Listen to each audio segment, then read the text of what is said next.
What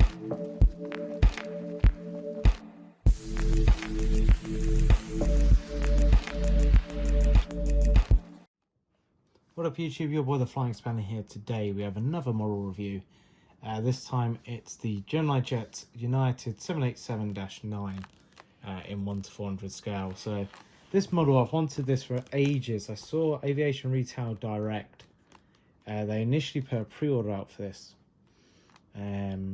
I think a month before it was released.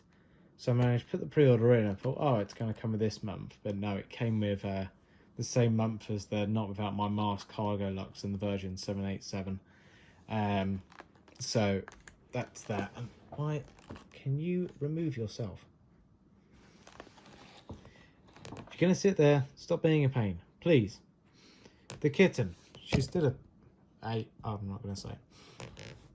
I'll get moaned out if the missus sees the video. There's a box. Look. So, let's get to this. She thinks it's like a hiding place for it to attack my fingers. With this, we got the standard Gemini box, as you'd expect from a Gemini, because they didn't do anything special for general aircraft, apart from Emirates and Lufthansa, where they might get a special colouring. So, nothing exciting really. GeminiJets logo, picture of the plane, Boeing 787-9 United logo, 1:400 scale. On the sides, same old as usual. Once again, I'm going to flip the flap. We got the lovely aircraft itself. I've already quality controlled it, quality checked it. I went to pick up these models from Aviation Retail Directs in Heathrow. And I thought I might as well look at the models now, get them out the box and just make sure there's no issues. Which fortunately there wasn't, surprisingly. So if you would like to read all the information on the flap, feel free to pause the video and I'll speak to you in a few moments while you read that. If you don't want to read the information on the flap, don't pause the video, and I'll cut in to an open plane. So with an open plane, it's on the box and the phone is focused for once. Let's get through to this. So 787, I really like this United new livery. I thought the old livery really suited it, but even the subtle change, the actual design of their livery hasn't changed too much. Of course, apart from the United. Oh, actually, to be fair, it's even the colours are pretty much the same. Sorry, it's just the logo itself is bigger. There's still the little continental wave going on the belly, and I've still got the continental globe on the tail. But the blue really looks nice, and the blue and grey rather than the grey and gold is a much better colour scheme, in my opinion anyway. The livery's really grown on me, and I think it does look really nice, especially on these new gen of aircraft. So starting off the review even, at the nose we have the cockpit windows, the radome, Star Alliance logo, and I've got no idea what that says underneath the Star Alliance logo. If you do know, hit me up in the comments. It's always good to know this little bit of information.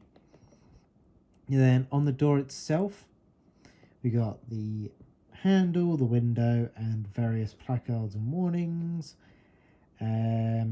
The main nose landing gear is there. It roll. Does it roll actually? I don't really want to touch the plane in case it comes out of focus.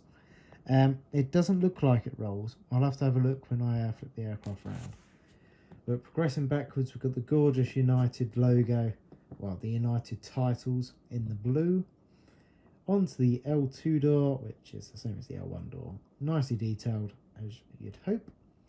You can see the stripe. It's weird. I'd thought the stripe they'd keep the blue stripe going above the wing, but I don't think they do in real life, so it's not exactly a GeminiJets issue. Progressing towards the back, we have the standard Dreamliner logo by the L4 door. We've got the registration, which is November 24976, and the United States flag, along with what I believe is the tail number by the L4 door. Then the stabilizers themselves got the silver leading edge, the APU exhaust cone, which is silver. Onto the tail. The fading is very nice. The globe is very nice. And yeah, that must be the tail number by the L4 door, because there's no number on the actual tail. But as I said, the fading on that title, you can really see it there. It looks really nice. And it's not really visible by the eye, but the silver on the leading edge of the tail is a bit thin to thick kind of thickness.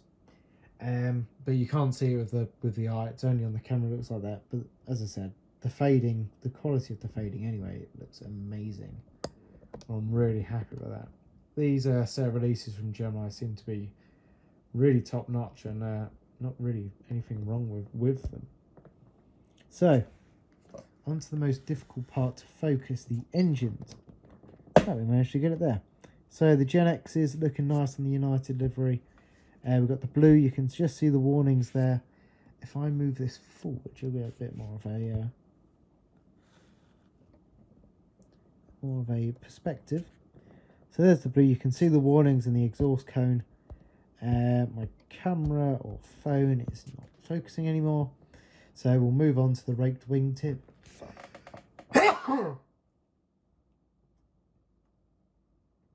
Right, sorry for that, was a sneeze. It came out, I couldn't warn you. Onto the raked wingtip with the red nav light there, and the wingtip looks very nice. Onto the other side of the wing, you can just see the curvature of it, and they seem to have made their wingtips more pointy, Gemini. Looking at the tip anyway, it does look pointier. So let's move on to the other side, where there's not really anything different. It just has some cargo doors and APU doors. So APU door, you can see the lovely tail cone on the 7.8, along with the strobe lights and the nav lights, which are on the back. Then moving forward again, got the cargo door underneath, and the outflow valve. Windows very nice and crisp, no real issues at all with this model. As I said, I'm very happy with it. It does look very nice, and it's nice to have a United new colours 787. It's a nice value bit to my collection, and it's nice to use something else apart from a 300 or a 787-10. On the underbelly, this is probably where it gets a bit more nitpicky, I should say. So the 747 I literally just reviewed 5 minutes ago. I don't know whether you'll see this before or after it. It was really nicely detailed on the underbelly, but this seems to be lacking a bit. So it's a grey kind of gunmetal. No, if you've seen an Audi, the car, it's like a Nardo grey kind of grey. It's like a rock grey kind of colour. I can't explain it. A creamy grey. You know what I mean. So the underbelly is a bit lacking in detail. So we have got the bulk cargo door. Nothing else. The rat kind of hatch. The main gear doors are kind of, what should I say? The main gear doors, you can just about see them in the light, but there's not really any detail there. It would be nice to have them actually physically on there. Along with, they've half-assed done the packs. So the pack bays, they've done all the inlets, but they haven't done the outlets or anything like that, which is a bit annoying. There's no antennas or rad outs or anything, and you can barely see the cargo door, but that's probably just because of the colouring. It is there. And nose landing gear, there is no doors again. Well, there is, but you can just about see them. So I don't know if they've done the details underneath, it's just really hard to see, or they just haven't done the details. I'm going to say they just haven't done the details.